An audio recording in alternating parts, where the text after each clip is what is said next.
What is good, everybody, man? Appreciate y'all tuning in to the Bluebloods. Now, it's kind of cool to be able to say this. Now, the official podcast of FCS Football Central on Sports Illustrated and Fan Nation, man. You see the ticker at the bottom. Updated the website, si.com/college/FCS is where you can find all the content, man. We're getting recruiting news up, picks. I mean, everything is going to be on that website, man. We're getting up and rolling. So make sure to bookmark that. Make sure to write it down, memorize it, whatever you need to do, man. That's where you're going to see my guy, Coach Fred, get some stories up. Me and him are working on that now. Myself, Timothy Rosario.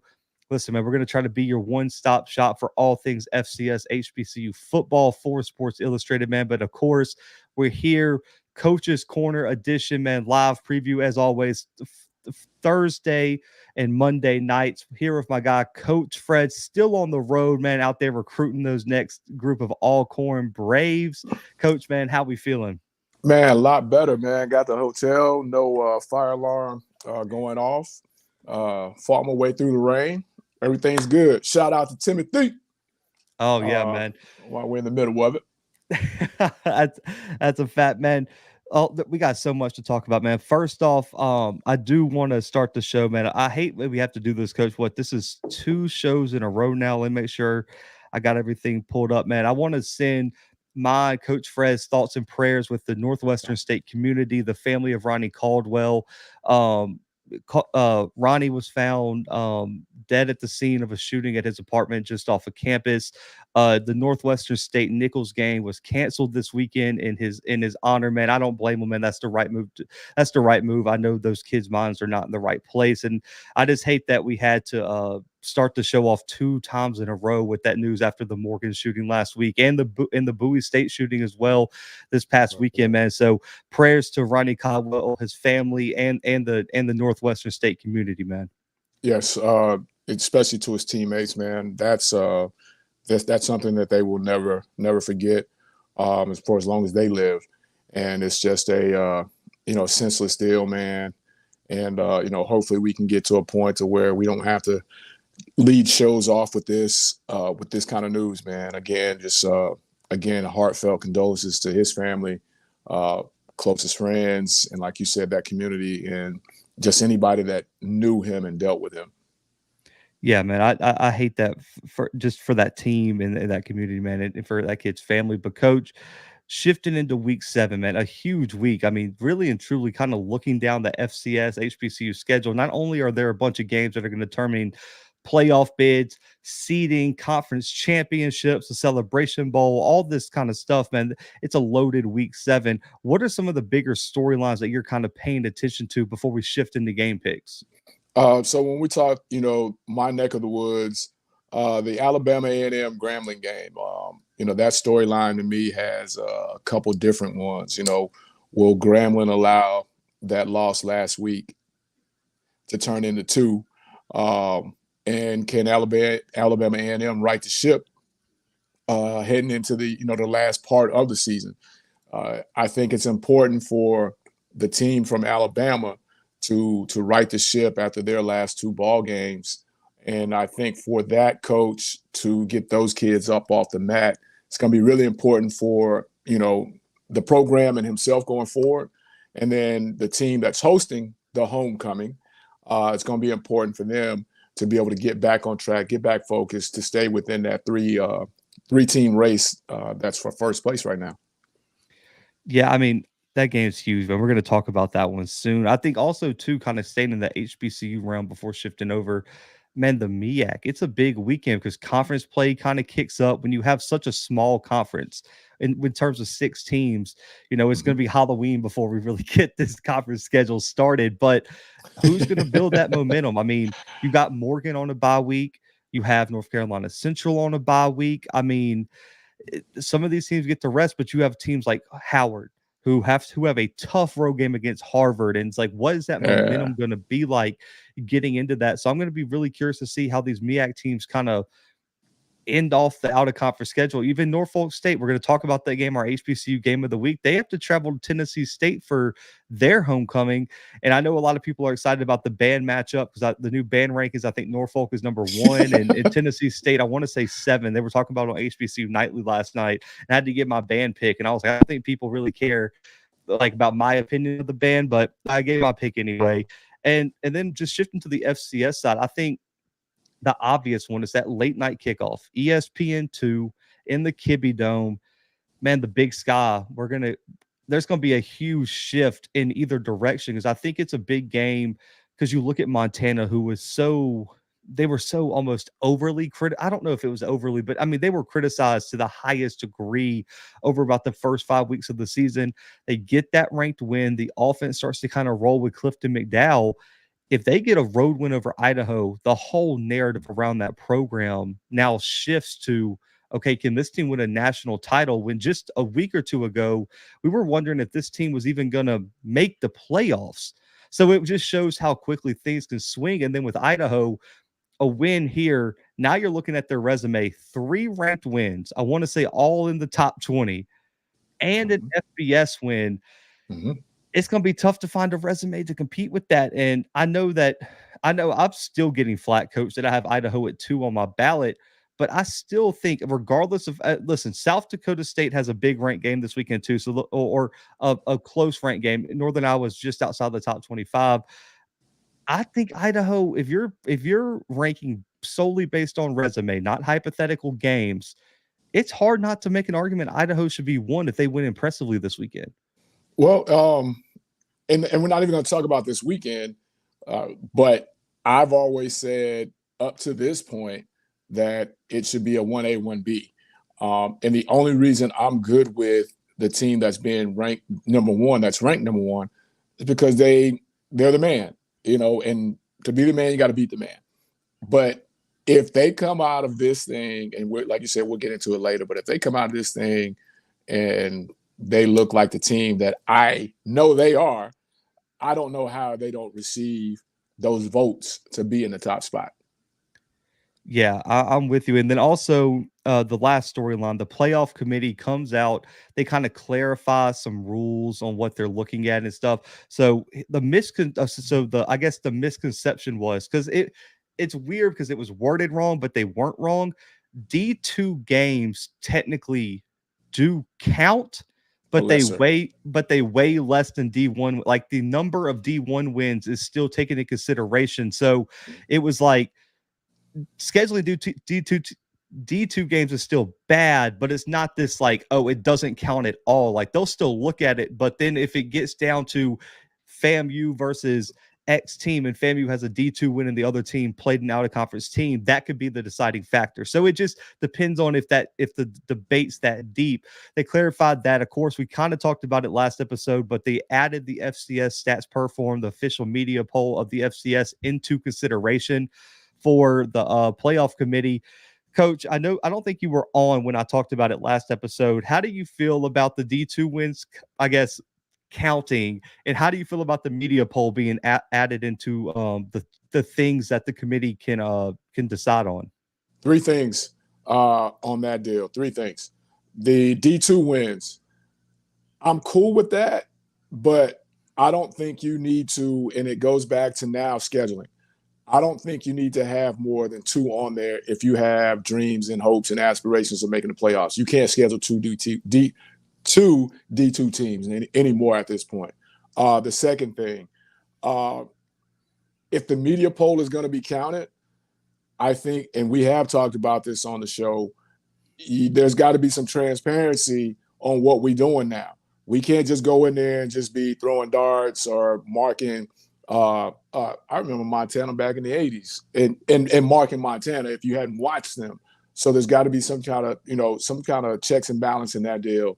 And then 3, they need to come back and have another meeting next week because you need to be in that room. Because if you're not in that room, I don't know if it's going to be officially the right setup. That's all I'm saying. So if they're listening, y'all got to get with my guy.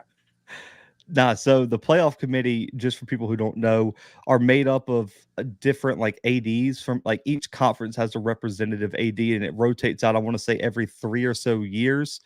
Um, which I'll say this, okay.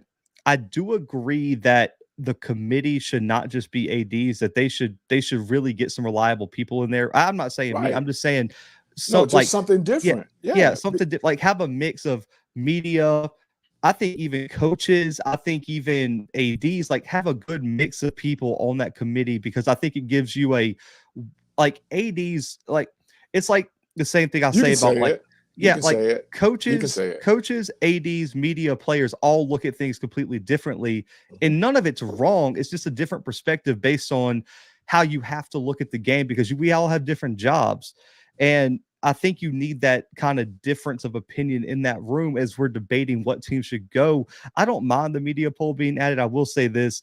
I think I've always said it. I know you agree with me. And you even being a coach should just even be more of an indictment on that poll that the media polls are not perfect, but it's a little bit more accurate than the coaches poll just because coaches don't have time for it.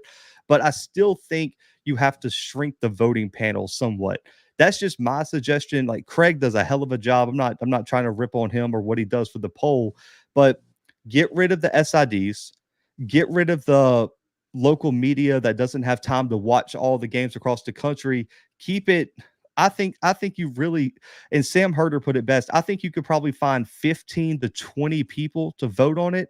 Who would be committed to do it? Exactly. And so I think with it being included, you just have to be more diligent. I know for me, it make it. I already took a lot of time. Like I've said before, we have till Monday at 10 a.m. to submit it.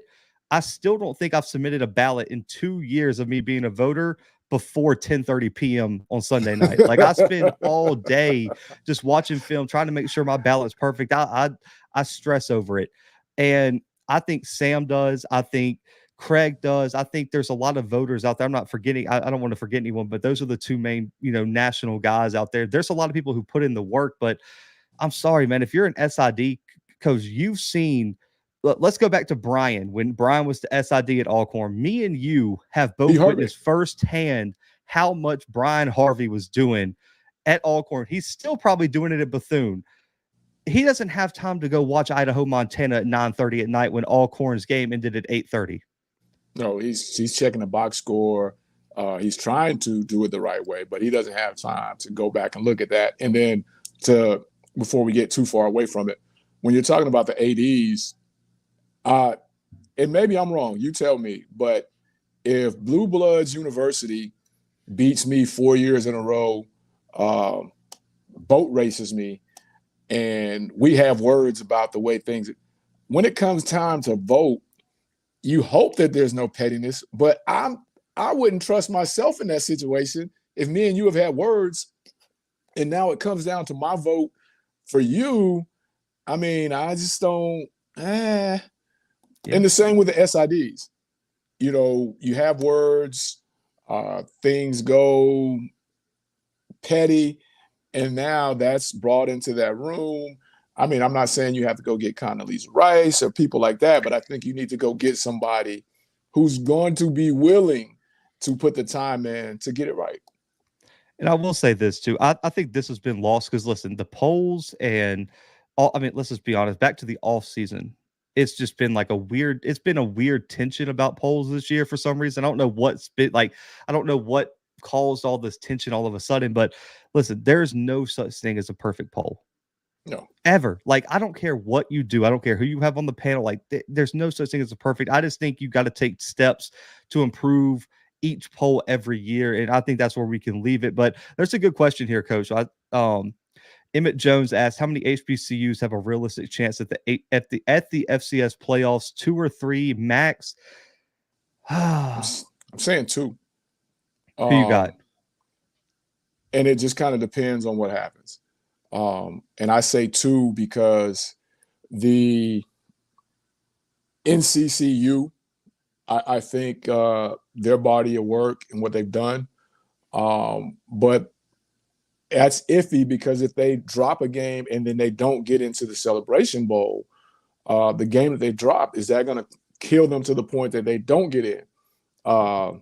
The other tweeners, of course, FAMU, but that's the same thing with NCCU.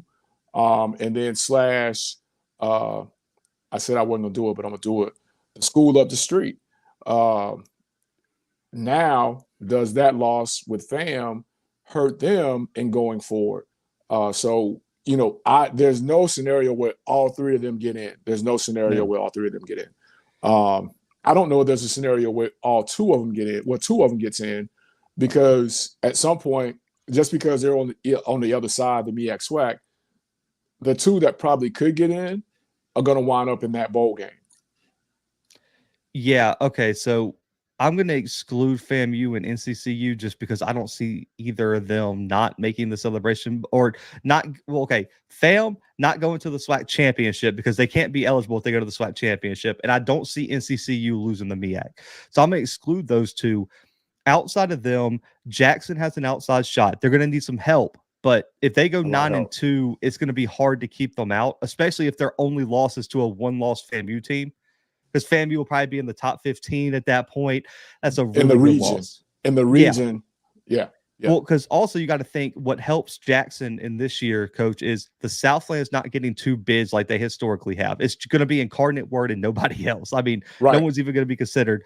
The SoCon is eating each other alive right now. So you're looking at we talked about this Western, Furman, and then once you get past them, maybe Chat, but they're probably getting at max 3. And then the Big South OVC, there's a chance they might only get one with the way SEMO's kind of fell apart. And that's probably UT Martin. And we'll get to the second team in that scenario because they're also an HBCU. But Jackson, if FAM could go 10-1, Texas State continues. I mean, Texas State's outplayed everyone's expectations. Even though it's an FBS game, they're still rolling. I think what they need, though, Jackson need. You're going to hate hearing this. They're going to need Alcorn to get to that last game of the year with a winning streak and then beat Alcorn at home. Like that's going to be the key, is for Alcorn to probably win the West. Yeah. So that's not happening. That's not happening. Exactly. I mean, so they'll need Alcorn to win the West. They're also going to need South Carolina State to bounce back, I think, as well, because that win is going to be important. But Jackson has a chance. I will say this: Tennessee State, such an interesting scenario to me, because you're looking ahead. They got Norfolk this weekend. That's a winnable game, in my opinion. You got Lincoln as a win.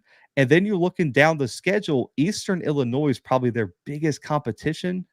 I think they can win that game. If they're sitting at 9-2, Coach, a 10-point loss on the road to UT Martin and a loss to Notre Dame, how do you keep them out of it? Yeah, I don't think you can deny them. And then I think also just because of, like you said, the things that are going on in the region, there's no one else left, that you can justify putting ahead of them. And I think that's the main thing. If they finish out, like you said, and then they continue to roll as impressively as they are right now, I don't think you can deny them at all. And I think that's probably the only two, because I'm just thinking off the top of my head, Howard would be an interesting one, but I think that loss to Hampton really hurt them. You change that loss to Hampton, you get a big win over Harvard this weekend. You're looking at Howard completely differently in terms of an at-large bid. They've got to really back to the old days of the BCS. They've got to, if they get a chance, if they get a chance to put it up, put 50 on somebody, they've got to do it from here out just because to make it look, better. Yeah, you remember those days? When you had to try to, you didn't want to do it, but you had to do it. You got to beat everybody by 50. And Morgan had a chance for a while, but that loss to Yale took them completely out of the conversation. I think because if they go on a run, they're going to wind up in the Celebration Bowl if Morgan goes on a run. Yeah. And then I'll look at PV and Alcorn, because Southern Grambling can't go, obviously, because the Bayou Classic. For PV and Alcorn to even have a shot, you guys would have to win out. And if PV or Alcorn wins out, they're going to the SWAC championship. So those two teams can't go. And you're looking across, could Hampton go? Possibly, but I don't know if they're going to get enough wins in conference looking ahead at their schedule to projecting ahead. I just don't see it. So I think Tennessee State, Jackson are your two. If NCCU loses a close one to Howard and Howard wins out, that could be an interesting conversation about NCCU. I just don't see NCCU not going to the Celebration Bowl, and I don't see FAM not winning the East. So that's why I'm not including those. But Coach, I'll say this: if Tennessee State and Jackson both slip in, can you imagine the Southern Heritage Classic as a first round playoff game? Let's do it. Oh God, sign Let's me do up. it. Yeah, let's do it. If you guys will. Y'all, no, okay, no. Oh, I don't know. Well, I'll talk to Coach Fred for you. I'll send him an email and be like, hey, even if y'all are prepping for the SWAC championship, I need my guy Coach Fred for one day. We got to go to the Southern Heritage. I'm there. We're there. We're there. I love it, man. And we'll hit this last one, man. Appreciate you, man, for tuning in. He said, what do you think about Youngstown State's chances of making the playoffs? Coach, I'll be honest. I think that's tough in this week. Yeah. Okay. So I'll say this. Let me pull up their schedule, Coach, because Youngstown's so interesting to me because I do agree they have chances to make it. I mean, look, you play South Dakota this weekend. You still got South Dakota State. All the other games on the schedule are winnable. Illinois State's a tough one. I think Youngstown needs a win this weekend, though, because that South Dakota State game, I'll be honest, I don't look at that as a very winnable game for anyone right now. South Dakota State's just on a different level at this point. Yeah. So if Youngstown wins this weekend, you finish 8-3, got a win over Southern Illinois, who was top 10 at the time, a dominant win. You beat a team on the road, top 10 South Dakota team who beat North Dakota State. You're in. I just think this weekend's kind of, if you want a guaranteed spot, Youngstown wins this weekend. If you want to be on the bubble and have to hope and pray, you can drop this one, drop the South Dakota game. You're 7-4. Does that get you in? I don't know. I think Youngstown's probably going to be a team that's on the bubble. I think they can't lose both Dakota games. I don't think they can lose both Dakota games and get in. But I think that win last week puts them right there at it. And then, like you said, if they can get in and sneak this one on the road, it doesn't matter what happens with the next Dakota and then win the next two. I think they have an excellent shot to, be in there. And all you want is a chance. It doesn't have to be a home game. You just want a chance. But I don't think if they lose to drop both of these Dakota games that they can get in just because. Yeah, Youngstown's a good team, though. I can't wait to we're going to make our pick for that game later. But, Coach, Superdog picks. We're tied now for our Superdog picks, 9 points each. Both have an outright win. We both have some teams that covered. So, guys, the way the Superdogs pick works is just like College Game Day, 2 points for a cover, 3 bonus points for an outright win. For a 3.5 to 6.5 point dog, and then 5 bonus points for an outright win for a 7+ point underdog. Coach, I got you the spreads early this week, man, because last week we kind of struggled finding you a game. Who's your super dog pick for week 7? Super dog, man. I wrestled with it, but I narrowed it down. So I'm gonna give you the one that I'm going with, and then I'm gonna give you the one that I was about to go with. But I'm going with Elon, man. We're gonna take this 6.5, and we're gonna run with it. It's 7-0 Elon right now, baby. I feel good about it. That is a really good pick. I'm scrolling through here. I did not see that spread. That's a really, really good pick. I'm gonna roll with that one. And then the one I was really back and forth about was taking Alabama State in the points. Right now, 17-0 Alabama State. That's a big point spread. Yeah, but it is homecoming for the home team. So I kind of went back and forth, but I like Elon being 7-0 right now. That's a really good pick. I'm gonna say, okay, so that's 6.5. Oh, man. Okay, so I'll be honest, Coach. I was caught up on 3 different ones. I'm gonna go here though. I'm gonna go Howard covering the 17-point spread against Harvard. I don't know if Howard's going to win. I'll say that because, listen, DePrima is legit at quarterback for Harvard. They lost Dean, who's now the backup at Western Carolina, which I don't know why he transferred from a starting spot at Harvard to go sit behind that boy Cole Gonzalez, but whole other conversation. But it's a tough game on the road, but I think I think Howard has enough in terms of a rushing attack to cover that 17-point spread. I will say, Coach, there were some. Hey, let me pull them up because there were a few that caught my eye. Texas Southern 10.5-point dogs to Bethune-Cookman. Yeah, I thought that was a misprint, man. I was like, That's a tough spread. I think I would go TSU and take that and and run with it. But yeah, I saw that one. That one caught my eye. And then I lost this one. Where did it go? Okay. Also, because it's on that grass, and we know that grass is worth about 8 points. Give me Valley with 6 points against UAPB this weekend. Oh man, I was gonna take Valley. Then I was like, I thought about it. I was like, nah, I'm gonna go Elon. Nah, I'm gonna go Alabama State. And then I just said, you know what, I'm going to Elon. I'm not even gonna mess with that Valley deal. Yeah, so those would be my two. Those would be my two other picks: Texas Southern plus 10.5, and then Valley plus 6. And also, man, it was my guy, Coach Anderson's birthday, man, running back coach over at Valley, man. So I know he's going to try to get that first win for his birthday. But Happy birthday, Coach! Hey, man, we'll have to get him back on the show. I know he said he wanted to hop on the Coach's Corner. I had him on right when he got hired. We'll have to get him back on. But Coach, game of the week: number 3 Idaho hosting number 16 Montana. Man, Coach, I got to quiz you a little bit. Do you know what trophy these two teams play for?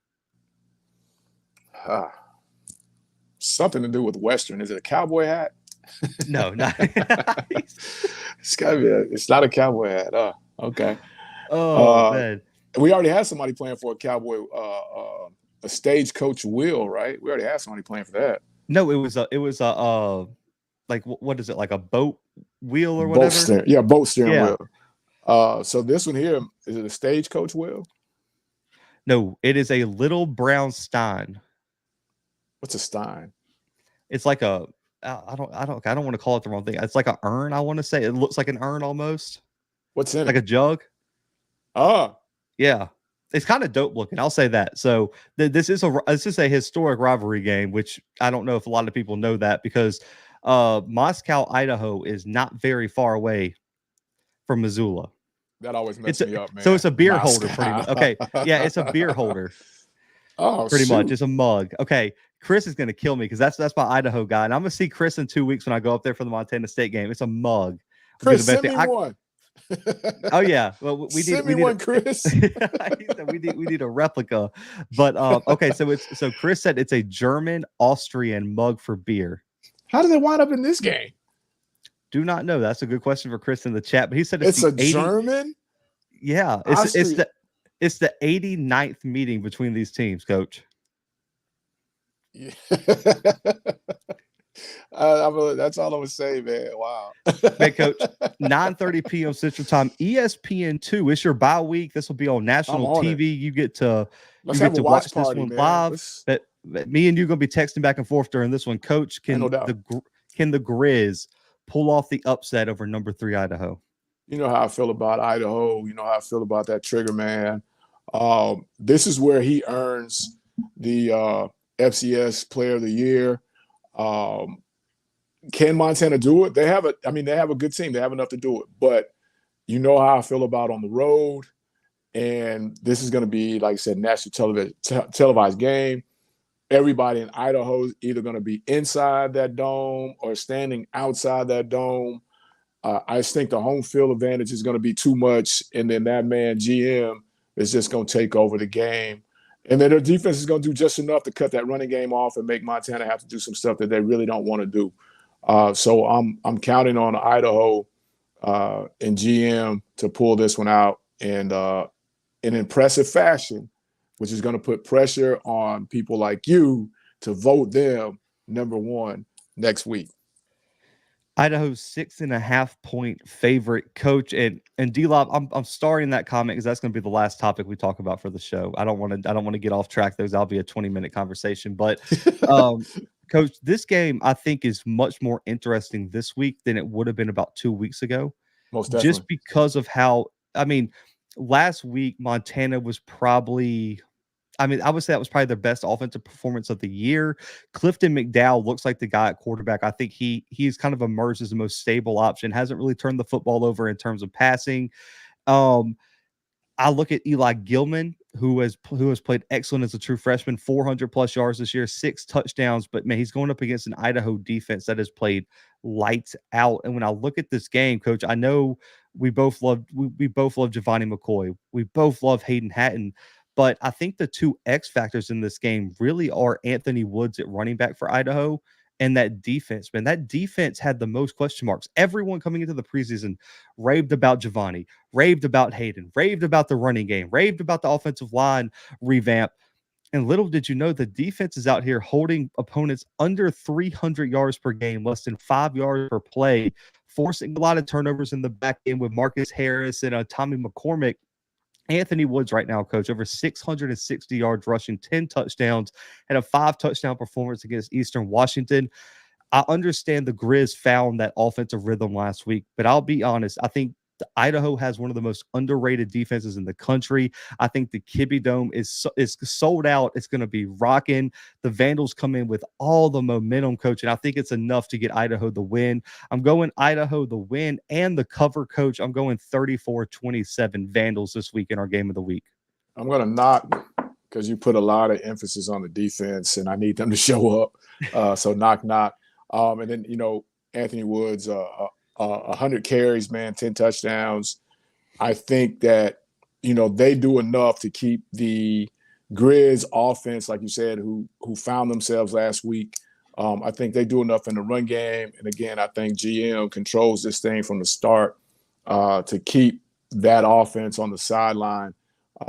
I like it in a lot better fashion than you. I'm saying in the 30-17 range type thing, which is going to, again, it's going to put pressure on voters like yourself to put them in the top spot. But I like Idaho in this because they're at home. If this was on the road, I think it'd be a different conversation. But at home, televised game, want to show the nation what you guys got. Hopefully they either went white out or black out in this game and, put it on display for the country to see, man. I'm with you, Idaho. Let's go now. But if they win this game, Coach, that game in 2 weeks against Montana State at home. Oh, it's gonna be out. Jesus, man, I can't wait to be up there. I can't wait. But Coach, I'm jealous. Switching over, HBCU game of the week. Norfolk State traveling to Tennessee State. Their homecoming, 5 p.m. Central Time, ESPN Plus, Nissan Stadium. Probably going to be one of the biggest crowds they've had in Nissan since they moved those games over there. Like I said, top 10 band matchup, I've been told. Got to mention that as well. I know that's important. I've heard Norfolk's band's legit. Never seen them in person, so I cannot talk on that. But, Coach, does Tennessee State keep rolling, or does Norfolk shock Tennessee State going into conference play in the MEAC? Think about this, man. A couple weeks ago, we wouldn't have even talked about this game. And then Norfolk comes up and, puts together a couple wins. I think Tennessee State, I think Coach George got those guys rolling, and they can see it. I think they see exactly what we talked about earlier, an opportunity to compete for a championship in the conference and then also be able to get to the playoffs. So I think he's going to have them focused enough. And then they're at home. I think they do just enough to beat State here in this situation. I got this one 24-14, Tennessee State. I like that. I've already kind of written my article for SI, so I got a few of the scores already picked out, and we are extremely close on that score, but I'll get there in a second. But, Coach, I will say a week ago, I would have been a little bit more confident in Norfolk in this one, but there were a lot of flaws that were exposed in that North Carolina A&T loss. I think when you look at how White at quarterback was a dual threat type of guy who got loose, had a lot of rushing yards. I mean, Coach, their defense is allowing 249 yards per game on the ground, 6.6 yards per carry. That could spell trouble against a Tennessee State team that has multiple running backs. And also, he's a pocket passer at heart. Draylon Ellis can get loose if you're not careful. And you saw that in that opening touchdown against UT Martin. You've seen it a few times this year. I just don't like this matchup for Norfolk. I think You look at Otto Kuhns at quarterback, he's played really well. Now they're a rush first team. We know, listen, we understand the DNA of this Norfolk team. Anywhere Odoms goes, they're going to run the football. But man, 678 through the air, 10 touchdowns, limited turnovers. I think he's kind of brought a stabilization to that quarterback spot. The secondary's played really well, but the problem is I just think Eddie George is going to run the football some more, and let Draylon Ellis be that playmaker. And then on top of that, too, the stats are kind of inflated because of that Notre Dame game. Tennessee State's defense has held every FCS opponent under 25 points this year. Monroe Beard, the UAPB transfers, having a hell of a season. You have Terrell Allen off the edge. Bryce Phillips in that secondary has played really well. I think Tennessee State is going to have a big game. Draylon Ellis is going to have a big game. Be Tennessee State 23-13 over Norfolk for homecoming. Okay, I'll take that. Yeah, so we had very, very similar scores on that one, man. Coach, before we get into just our rapid pick 'em, and before we get to the pick 'em, I'm address the question in the chat. This one's a big one. Number 6, North Dakota State, traveling to number 15, North Dakota. Listen, a battle of in-state teams here. We know how big it is to get those in-state bragging rights. Coach, can North Dakota knock off the Bison and give the Bison 2 losses before we even get to the end of October? I don't think man, a couple weeks ago, I'd have been like not even close. But I think North Dakota State's a proud program. I think they understand what's at stake. If anybody can go on the road and win this type of game, they are the team that could do it. But I don't know if their loss last week is showing not last week, a few weeks ago, if that is showing if that showed a little chink in the armor. I think this is going to be a tough one, but I think they go in there and they roll that helmet out there, and that helmet's worth a couple points, and I think they actually pull this one off in a tight one into somewhere in the 23 17 range. But they understand what's at stake. They can't afford another loss. Like you said before, Halloween, they can't afford another loss. I'll say this. The FCS community will melt down if North Dakota State loses this game this weekend. I mean, they go all it would be North Dakota State at 4-2 with a losing record in conference, 1-2 in conference. All hell would break loose. When was the last time that happened? Don't ask me, but I mean, I think it is interesting because North Dakota, Coach, I don't know if you know this, has won 22 of the last 24 games inside the Alaris Center. Home field advantage, ain't no doubt about it. It's a home field advantage. And also, I don't know if many people know that because this rivalry's been going back, D2 level, everything. North Dakota holds a significant advantage in this rivalry too, 62-50. But North Dakota State has won all 5 meetings on the Division I level. Oh, I would have never thought that. Yeah, a lot of history in this. I will say this, Coach. What are they playing for? They're playing for the Buffalo Nickel, I want to say. It's not the same. Not the same. Yeah, Buffalo Nickel, I want to say, is what it is. I think that's what Chris put in the chat. But Coach, I just haven't. I don't know. I'll try to explain it the best I can. Coach, have you ever watched film on a team and you can't necessarily put your thumb on it, but something just doesn't seem to click with that team on film? That's kind of how I feel about North Dakota. They have the talent. Schuster's playing great. Bo Beliquist at wide receiver is legit. They have some defensive talent, but they're missing that X factor with their team. And I think when you go up against a team like North Dakota or North Dakota State, you have to play electric football. And when you look at Cam Miller, Cole Payton, and the dynamic ability to run the football out of the pocket, and also on top of that, Cam Miller's completing I want to say almost 80% of his passes. They've only had 1 interception this year. Then you add Tamarick Williams. Zach Mathis had a big game last week, and then on the defense, Cole Wisniewski has 4 interceptions this year. Logan Cope has played really well. Jaden Price. I mean, they just have so much talent on both sides of the football, Coach. I think North Dakota State is going to be able to run the football. I think that loss against South Dakota really motivated them, and they're going to come in fired up, looking to prove everyone wrong, because right now everyone's kind of counting them out. Everyone's kind of giving the title to South Dakota State, kind of including Montana State, Idaho. They aren't getting the same attention that they have been over the past few years. And I think you're going to see this North Dakota State team come out like they did early in the season against Eastern Washington, Central Arkansas, make a statement. I got North Dakota State 31, North Dakota 20. Okay. I agree with you.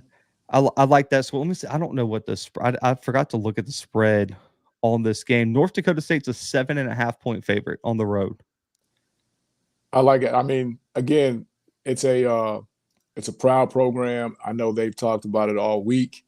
They want to make sure that they go out there and send a message, and they understand they can't drop another game before Halloween and expect to be in that conversation. Because right now, they drop another game, man, it's going to be really, really tough for them. And then now they're going to be relying on tradition for votes and all that kind of stuff that we talk about.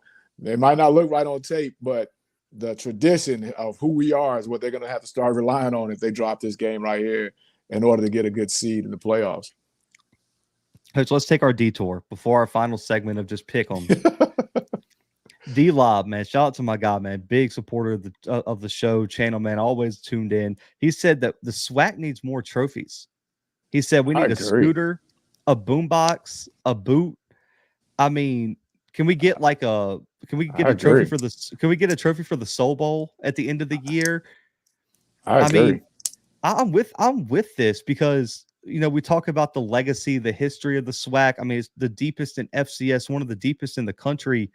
Man, with all these teams fighting for trophies and fighting for these props now, I think we can. I think the SWAC and the SWAC fans would buy into that. I think it needs to be created, no doubt about it. Could you imagine a celebration at the end of that Grambling Alcorn game had we ran out there? I mean, it was already a celebration, but a celebration to go out there and get the I-20 trophy or whatever, would have been created. Because like you said, I mean, there's so much history between those teams when you talk about the Idaho and Montana. It might not be in the 80s, but we've played some of these teams for at least 60 seasons.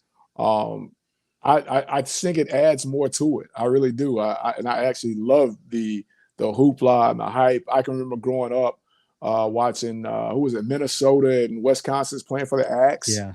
And the guy grabbing the axe and going to chop down the goalpost after they beat him for the first time in a while. I mean, I think it just adds to the game. I think the kids will really get into it. I think the fans will buy into it. I really think it's something that needs to be created. I'm with you on that. I'm trying to think how many SWAC games are for trophies right now. I think it's more or less like the classic, like the Bayou Classic. I know has a trophy.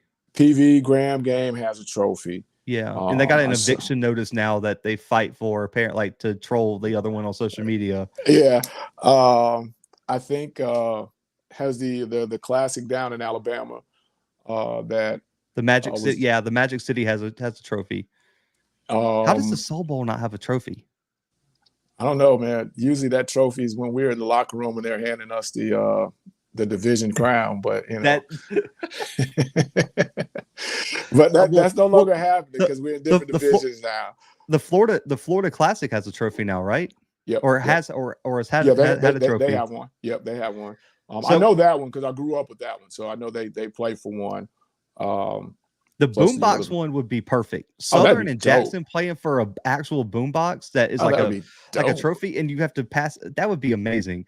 And then I do agree. I don't know what the Soul Bowl trophy would be, but I mean, it changes names. So yeah, that's the problem. When we host it, it's the Soul Bowl. When it's in Jackson, it's the Capital City Classic. But I still think it could form under one deal. Split the trophy. One side is this, the other side is that. Maybe I'm biased. The Soul Bowl sounds way better in in the my Capital City opinion, Classic. in the Capital City Classic. Like that's too many C's. The Capital City Classic. Yeah, Soul Bowl. Soul Bowl's only right. It's only right. Yeah, I think we should stick with that and have something, make a trophy based on like where that name came from and kind of have it be, a historic thing. But the boombox one should be a no-brainer. That should happen That's next year. easy. Yeah, Who that's do we need to easy. call to get that one done? And I'm trying to think. I don't know if the pink scooter one will never happen because you would have to give that one to the loser. But that would be legendary if like the team who lost that A&M Jackson game. I wonder where that scooter is, man. He Manor still autographed has that it scooter. apparently. Does he? Yeah, someone like one of the A&M like channels or people that kind of represent A&M said they still have it. Because I still want to know. So I know we'll never know because Jackson won that game pretty handily. If A&M would have beat Jackson last year, would Maynard have left that scooter at midfield for TC? That's a real question. I mean, because I think he's petty enough to do it. I don't know. I'm torn on it. Oh man, I would have. That's because you're from Florida. That's because you're from Florida. That's a Florida thing to do. I would have, but that's just me talking. But definitely, man. We gotta get with Commissioner. We got to get with somebody, man. I think that would be dope all around. That's a media day question. Okay, I almost said whoever's the head coach of Southern next year. I'm gonna ask Julie that at media day next year, and I'm gonna ask how we get this done. How we get that done? We got to get that done. Someone's got to sponsor that. But coach, man, guys. So just to get more picks in for the show, man, we're gonna do kind of like a college game day style. Pick them at the end of the year. Someone asked what the Turkey Day Classic trophy is. Just a giant turkey. Oh man. But coach, we'll start here. For our pick 'em games, we got 5 this week. Number 5, Furman. Traveling to Sanford, a huge SoCon matchup, a week ahead of Furman traveling to Western Carolina for probably the game of the year in that conference. Furman has won 11 of its last 12 SoCon games. The only loss was to Sanford last year as Furman had a backup quarterback, now the starting quarterback at Texas Southern. Coach, does the Bulldogs get it done over the Palatins at home? Man, I want to go the other way because you're winning in this section here. I want to take Sanford, but I just don't think they have enough to beat Furman. So I'm taking Furman in this one here in the 5.5. Yeah, I'm with the 5. Something in my heart is telling me Sanford's going to get it done. Like if I had to pick an upset special, this is the game I could see it happening because you look at Michael Hires, you look at that offense, they have enough to get it done at home. And also Furman's offense has really struggled at times. And so if Sanford can get to 30, 35 points, can Furman get there and match that? I don't know because they haven't shown it really through the air. They've run the ball really well, but it's been kind of inconsistent. But I look at the turnover issues for Sanford this year. Michael Hires has really struggled turning the football over. Furman really feeds off of that as a defense. I think the Furman rushing attack is a difference, coach. Give me Furman 28-24, a really, really close game this weekend between them and Sanford. Coach, moving to another ranked matchup, man. Number 23 Youngstown State at number 10 South Dakota. Can the Penguins knock off their second consecutive top 10 team? I'm taking Youngstown. This we touched on it earlier. I'm taking Youngstown because this is a game they gotta have if they have any playoff hopes, dreams, aspirations. They've got to take this game because you can't rely on next week. And you can't say, hey, we dropped the 2 Dakota games and we still got 2 left to get it done. I think they're on a roll. I think they are really feeling good about what just happened. And they believe they can go and do it because they just did it. So I'm going to take them in the 6.5. Oh, coach, I thought this is where I was going to pull away from you because I had the upset too. I thought this is where I was going to really take a head because, coach, I'll be honest. I think I'll look at that UNI game on the road a few weeks ago for Youngstown. It was one of those that I feel like it really kind of hit them in the chest. Like, man, we let that one get away. 44-41. We were putting up points. I think the difference in this one, coach, one, the rushing attack. Tyshawn King has been different for Youngstown State this year, but that defense, I think enters this game with a massive advantage, man. They're only allowing 75 yards on the ground, only about 300 yards per game. Now, I know South Dakota's defense has been really good, but I think the difference is I trust Youngstown's offense to score in crucial situations. I don't necessarily believe South Dakota can consistently establish those drives. They had a few explosive plays against North Dakota State to help them out. I think Youngstown pulls off the upset. Like you said, they're super desperate. And I think this is going to be a heck of a game, but I'm going with Youngstown for the upset as well. Coach, a team that we both have kind of been riding the bandwagon on, number 24 UAlbany at New Hampshire, a huge CAA game. New Hampshire's looking to get back in the conference race. UAlbany's kind of looking to take control. Coach, can the Great Danes continue really one of the best seasons in recent memory for that program? I just don't know because it's on the road, man, and you know how I feel about at home. And I just, I think New Hampshire, again, is a team that's backed in the corner, that they've got to come out swinging to the point that, they take this -1 and run with it. So, again, I'm going to, even though UAlbany, I think, is probably one of the hottest teams in FCS, I'm going to go New Hampshire at home to get themselves back in this thing. Oh, I like that pick. My head says one thing, but listen, I'm going to make the stupid decision and ride this band. I'm going to ride till the wheels fall off. I'm going UAlbany. With the win on the road, I think New Hampshire's defense has really struggled, and you kind of give Poffenbarger and that offense the ability to put up some points. You look at the defense. Dylan Kelly last week was the National Defensive Player of the Year, 23 tackles for UAlbany. You have that defensive line that they got 3 or 4 guys that can go get the quarterback on any given down. I think the defense is going to be able to make a crucial stop. I got UAlbany in a high-scoring game. It's going to be like 41-38, a road win for the Great Danes. Coach, you and I, Northern Iowa, going on the road to South Dakota State, number 1 in the country. Hard to win in Brookings. Hard to win against South Dakota State in general, but you and I as a team, Coach, that has given South Dakota State plenty of problems in recent matchups. This is a game that I've heard multiple fans from South Dakota State question it. Coach, just to give you some perspective, neither team has won back-to-back games in this series since Northern Iowa in 2013 to 2014. Yeesh. It's a heck of a streak. That's a heck of a streak. But I don't think that would, coincide with either one of those teams during that stretch being number 1 in the country.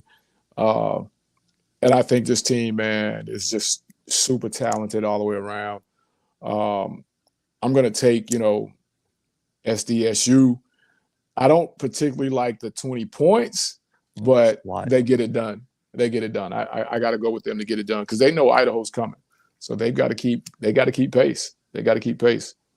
This will be a big win. I think I can't pick Northern Iowa because they're just so inconsistent. Theo Day has struggled with turnovers. If you turn the football over against South Dakota State, you cannot win on the road against the number 1 team in the country. Coach, this defense for South Dakota State only allowing 260 yards per game, less than 4.5 yards per play. They have been extremely dominant. You got that run game, Coach. They've run for 200 or more yards in 4 of the 5 games this season. Yep. I think the Jackrabbits are going to be able to take advantage of sloppy offense from Northern Iowa. They're going to run the football. Gronowski's going to do his thing as always. Give me South Dakota State 38-21 this weekend over the Panthers at home. And then our final game, Coach, our backup HBCU game of the week, Alabama State traveling to Jackson, homecoming for the Tigers. Can the Hornets and E-Rob get revenge on homecoming after Jackson came in there last year to Montgomery, knocked them off, and asked them who was SWAC? This is another game for Jackson where they've got to stand up. Last week the Alabama A&M, we know the history behind that game. Well, the short history behind that game with the former coach, and here we are again with a team who had some history with Jax and their former coach. So there's no way I can pick the team from Alabama.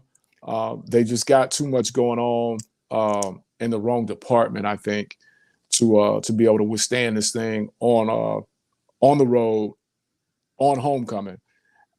16 and a half, maybe a little too much. But I think I think Jags holds on and gets this done in the who is SWAC game of the week. Now that's another trophy. Can we get a who is SWAC trophy going I on? mean, Like that a chain or something. I mean, that, that's easy. it, You could find anybody to sponsor that, I would think. I would imagine, but I'm with you. I think Alabama State's offense makes it hard. I mean, you have arguably one of the best wide receivers in the country, He is a definitely the man. conference, and he's got what 4 targets. He's 2 averaging weeks 5 a ago. game or whatever. I think it's Yeah, like 5 a game or whatever. I just can't trust it, man, because you don't know who's going to play quarterback. You look at D. Davis; he has a little bit of athletic ability, but he's been very inconsistent. I don't understand why they can't commit to a quarterback. Because 2 weeks ago against FAMU, the kid looked electric, and you take D. Davis and throw him back in there over Damon Stewart. It makes no sense. I think defensively is going to be able to is where Alabama State's going to stay in the game. Bubba Adams, that defensive line is playing really well, and in the back end, Adrian Maddox and those guys can really play. And coach, shockingly, they're 2-3. 4 of 5 Alabama State games have been decided by 5 or fewer points. Yeah, crazy. I mean, crazy to think.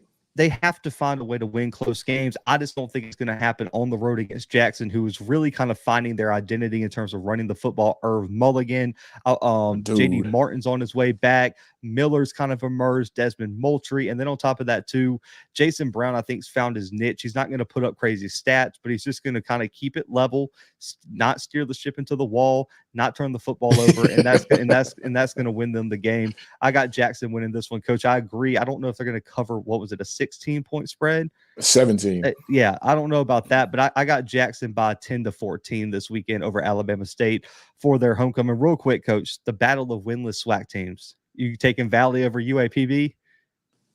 Because they're home. And I've told you about that up there. That's a difficult place to play. Outside of the playing surface, there's just so much that goes on in that situation, man, that it's going to be a difficult situation. And I think the home team's got to do that. The home team's going to win that. Yeah, like I said, that was going to be one of my picks for just in terms of our super dog picks. So I'm going with Valley too. I think they're going to get their first win. Also, that true freshman quarterback, I got to kind of watch him in high school. He's legit, man. That kid's what, 6'4", 240 out of Aliceville, Alabama. He played really, really well against PV last week. I think they kind of found their guy. If I'm Valley, I'm riding with the true freshman. This season is my first season. We need to start building some momentum. He's getting all the experience he needs. Next year, he's going to be ready to go. I think you got to do that. Like you said, it's not, what do you got to lose? Ride it out. Let him learn from his mistakes the rest of the year, and look to get in the spring and build off of that and go from there. Maybe in 2 weeks, they'll decide that they don't want to do that anymore, at least for one game. And then, after that, they can pick it back up. But, I think the home team wins that situation. Yeah, I do. I think it'll be big for either program. I mean, to get that first win. I know, and I want to say it's Valley's homecoming. So I think it's Valley's homecoming is what someone said too. So I'm imagining they're gonna have a pretty good crowd down there for that game, even with all the external circumstances of 2 winless teams playing. But Coach, man, we got through our Week 7 preview, man. Any final takeaways on the week, man? Anything you're looking forward to? Anything you want to say? Man, I'm really looking forward to this Idaho Montana game.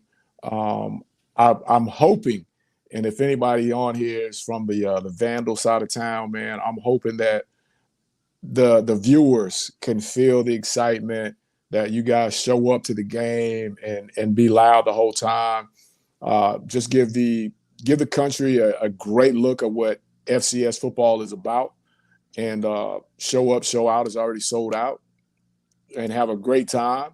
But I'm really looking forward to that game, and just to see the QB and on primetime television. Yeah, man, sold out crowd. It's going to be crazy in the QB Dome. Montana travels really well too, so I just know that environment's going to be electric. Next week, man, I can't wait, Coach. Next week, I'll be going to see the Catamounts in person, Furman versus Western Carolina. Then the next week, Montana State, Idaho, man. So for the next 2 weeks, it's going to be electric in terms of getting to experience those atmospheres. And like I said, I just hope that each one of those games, man, that people show up and just show out and just, hey, FCS is what it is. He said they're letting people in 60 minutes earlier so they can hear us during warm-ups. That's what I'm talking Chris, about, man. Show the whole deal. And legend has it that I might have some Vandal gear to wear during my personal watch party Saturday. So I'm really excited about getting off the road and getting home to opening the mail. As my daughter said, "You got something from Idaho?" I'm like, "Something from Idaho?" So, okay, well, hopefully that's what it is. But yeah, I'm really super excited about that, man. Finishing out this bye week for us on the couch watching that. I'm super excited about it, ready to go. Man, it's gonna be crazy. Shout out to Ty James again, man. The first ever winner of Coach Fred's Fly Zone Wide Receiver of the Week, man. He's getting his gloves soon once Coach gets off the road. And send them to you Saturday, brother. Yep. So we'll get that moving forward too, man. Guys, tune in Monday, 4:30 p.m. Central Time, right here on YouTube, all podcast streaming platforms.